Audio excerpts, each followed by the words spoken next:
Mahilig ka bang makinig ng MP3 habang natutulog? Paborito mo bang i-play ang mga paborito mong kanta para mas madali kang makatulog? Pakinggan ang aking kwento at baka magbago na ang iyong isip. Ito ang karanasan na hindi ko inaasahan. Isang gabi na nagpabago sa akin at dahilan kung bakit hindi na ako nakikinig ng musika tuwing matutulog. Noong ako'y nasa high school, hilig kong makinig ng MP3 para mas madali akong makatulog. Isang gabi habang nakikinig ako ng mga paborito kong kanta, hindi ko magawang matulog. Napagpasyahan kong magpatuloy sa pakikinig at mag-relax. Pero habang nakahiga ako parang may kakaibang nararamdaman ako sa paligid. May malamig na hangin na hindi ko maipaliwanag.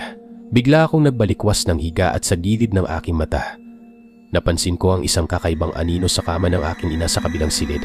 Pagtaas ng aking ulo, nakita ko ang nilalang na nakatayo sa ibabaw ng kama ng nanay ko. Nakapatong ang kanyang mga paa sa katawan ng nanay ko. Pero hindi siya gumagalaw. Para siyang kaluluwa na tumititig diretso sa akin. Hindi ko maipaliwanag ang takot na bumalot sa akin noong oras na yon.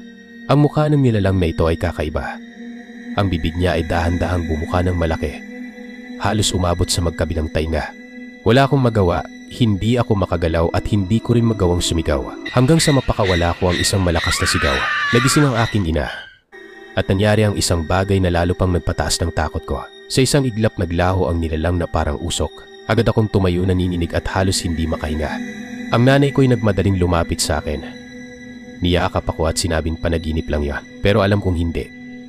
Pagbalik ko sa kama napansin kong nawala ang lahat ng kanta sa aking MP3 player. Lahat ng mahigit 300 kong kanta ay biglang naglaho ng walang dahilan.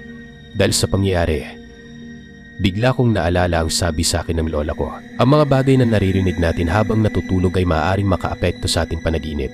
Ang tunog o musika ay maaaring magbukas ng pinto sa negatibong enerhiya.